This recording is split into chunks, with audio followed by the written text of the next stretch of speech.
Hi friends, இன்றைக்கி என்ன பார்க்கலான்னா silk thread பேங்கிளில் ஒரு சின்ன செட் எப்படி செய்கிறதுன்னு நம்ம பார்க்கலாங்க. சில்க் த்ரெட் பேங்கிள்ஸ் அப்படின்னா என்னது தெரியுங்களா? பிளாஸ்டிக் பேங்கிளில் நம்ம பட்டு நூல் நம்ம பட்டு சாரிக்கெலாம் இருக்கும் பார்த்தீங்களா, அந்த மாதிரி பட்டு நூலை வந்து நம்ம சுற்றி பிளாஸ்டிக்கில் வந்து நம்ம நூல் சுற்றி நம்ம ஒரு டிசைன் பண்ணுறது தான் சில்க் த்ரெட் பேங்கிள்ஸுங்க. இப்போ தாங்க நிறைய டிசைன்ஸ் வெரைட்டிஸ் எல்லாமே வந்துடுச்சு. குந்தன் பேங்கிள்ஸ் வந்திருக்கு, அப்புறம் வந்து 3D ஒர்க்கு, லேயர் எஃபெக்ட், அந்த மாதிரி நிறைய பேங்கிள்ஸ் வந்துச்சு. ஆனால் ஃபஸ்ட்டு சில்க் த்ரெட் பேங்கிள்ஸ் அப்படின்னு நம்ம டிசைன் பண்ணும்போது நமக்கு யூஸ் பண்ண மெட்டீரியல்ஸ் எதுவோ அதை மட்டும் நான் இப்போ யூஸ் பண்ணியிருக்கேங்க. அதுக்கு ஸ்டோன்ஸு, அப்புறம் ஸ்டோன் செயின், அப்புறம் வந்து பால் செயின் எடுத்திருக்கேங்க. ஸ்டோனை ஸ்டிக் பண்ணிட்டேன் பாருங்கள், கொஞ்சம் பெரிய சைஸ். இது வந்து ஒரு 6 mm இருக்கும். அந்த ஸ்டோனை நான் ஸ்டிக் பண்ணிட்டேன். ஒரு பக்கமாக கார்னரில் நான் ஸ்டிக் பண்ணியிருக்கேன். இப்போ நம்ம இதை சுற்றி தான் நம்ம டிசைன் பண்ண போகிறோம். எப்படி டிசைன் பண்ணலான்னு பார்க்கலாம் வாங்க. வீடியோவை ஸ்கிப் பண்ணாமல் கடைசி வரைக்கும் பாருங்கள். இப்போ இந்த ஸ்டோனை சுற்றி நம்ம ஸ்டோன் செயின் ஒட்ட போகிறோம். அதுக்கு ஃபஸ்ட்டு நான் என்ன பண்ணுறேன்னா, சைஸ் கரெக்டாக பார்த்து அதுக்கப்புறம் நம்ம கட் பண்ணி எடுத்துகிட்டு நம்ம ஸ்டிக் பண்ணணும். கம் ப்ளேஸ் பண்ணதுக்கப்புறம் கூட நம்ம வந்து ஸ்டிக் பண்ணிக்கிட்டு அப்படியே கூட ஒட்டலாம். ஆனால் நீங்கள் பிகினராக இருக்கீங்க அப்படின்னா நீங்கள் ஃபஸ்ட்டு அளவு எடுத்து வெட்டிட்டு அதுக்கப்புறம் ஒட்டுறது தான் நல்லாயிருக்கும். இப்போ அளவு பார்த்து நான் வெட்டி எடுத்துட்டேன். இப்போ நான் அந்த சுற்றி கம் ப்ளேஸ் பண்ணி நான் ஒட்ட போகிறேங்க. ஸ்டோன் செயினை நம்ம அதே மாதிரி அதுக்கு மேலே கம்முக்கு மேலே கரெக்டாக ப்ளேஸ் பண்ணி நம்ம இந்த மாதிரி ஸ்டிக் பண்ணிக்கணுங்க. அதாங்க சில்க் த்ரெட் பேங்கிள்ஸில் நிறைய designs varieties, Kundan stones, layer work, 3D work, அந்த மாதிரி நிறைய விஷயங்கள் வந்திருக்கு. ஆனால் இது வந்து ஒரு 7-8 வருஷத்துக்கு முன்னாடி சில்க் த்ரெட் பேங்கிள் அப்படின்னாவே மேக்ஸிமம் இந்த மாதிரி தாங்க ட்ரை பண்ணுவாங்க. இது வந்து பட்ஜெட் ஃப்ரெண்ட்லியாகவும் இருக்கும், ரொம்ப வந்து டைமும் எடுக்காது, சீக்கிரமாக செஞ்சிடலாம். நிறைய வெரைட்டிஸ் ஆஃப் ஸ்டோன்ஸ் தேவைப்படாது.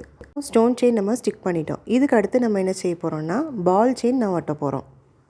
ஒரு லைன் ஸ்டோன் செயின், ஒரு லைன் பால் செயின், இதே மாதிரி நம்ம அடுத்தடுத்து ஒட்ட போகிறோம். நான் வந்து கம் ஃபஸ்ட்டு போடலைங்க. நான் பிகினருக்கு எப்படி யூஸ் பண்ணலாம், எப்படி செய்யலாம், அதுக்கேற்ற மாதிரி நான் செஞ்சிட்ருக்கேன். இப்போ நான் செய்கிற மாதிரி நீங்கள் கட் பண்ணி நீங்கள் செஞ்சிங்கன்னா தான் உங்களுக்கு பர்ஃபெக்டாக அழகாக வரும். இல்லைன்னா ஒன்று முன்னாடி பின்னாடி அந்த மாதிரி அசிங்கமாகிடுங்க. பால் செயினை கட் பண்ணி எடுத்தாச்சு. நம்ம க்ளூ அப்ளை பண்ணி நம்ம பால் செயினை ஸ்டிக் பண்ணிக்கலாம். நான் எப்போதுமே ஒரு பிங்க் கலரில் க்ளூ யூஸ் பண்ணுவேன். இந்த வாட்டி நான் ப்ளூ கலரில் யூஸ் பண்ணியிருக்கேன். இதுவும் ஃபெவிக்ரில் க்ளூ தாங்க, ஆனால் சீக்கிரமாக ட்ரை ஆகும்னு சொன்னாங்க. அதனால நம்ம ட்ரை பண்ணி பார்க்கலாம் அப்படிங்கிறதுக்காக தான் இந்த க்ளூ யூஸ் பண்ணேன்.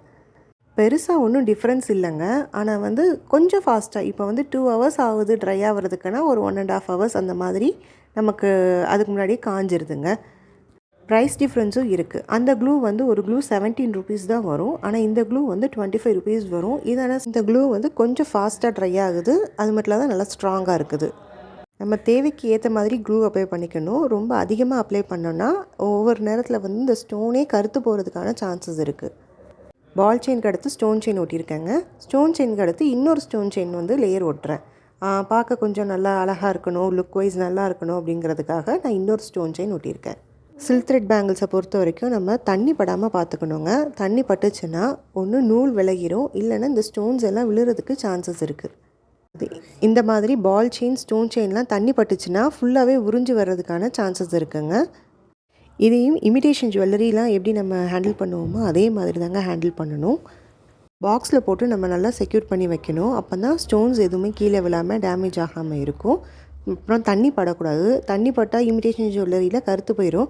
ஆனால் இதில் வந்து எப்படின்னா ஃபுல்லாகவே வந்து எல்லா ஸ்டோன்ஸும் கீழே விழுறதுக்கான சான்சஸ் இருக்குது.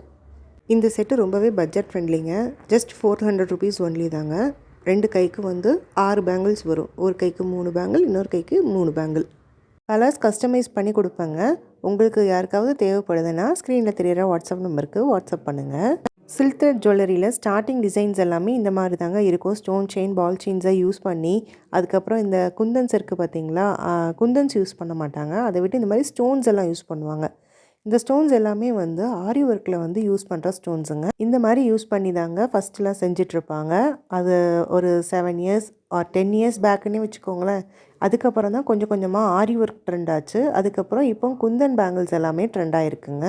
உங்களுக்கு ஏதாவது டவுட்ஸ் அந்த மாதிரி எது இருந்ததுன்னா நீங்கள் வாட்ஸ்அப் நம்பருக்கு வாட்ஸ்அப் பண்ணுங்கள். இல்லைனா கமெண்ட் பாக்ஸில் கமெண்ட் பண்ணிங்கன்னா உங்கள் டவுட்ஸ் எல்லாமே நான் கிளியர் பண்ணுவேங்க. நீங்கள் இப்போ தான் பிஸ்னஸ் ஸ்டார்ட் பண்ணணும்னு நினைக்கிறீங்க, நீங்கள் ஃபஸ்ட்டு வந்து நீங்கள் ரெடி பண்ண போகிற டிசைன்ஸ் இந்த மாதிரி சிம்பிளான டிசைன்ஸாக இருந்ததுன்னா உங்களுக்கு பெருசாக விற்கலைனாலும் லாஸ் ஆகிறதுக்கு சான்சஸ் இருக்காது.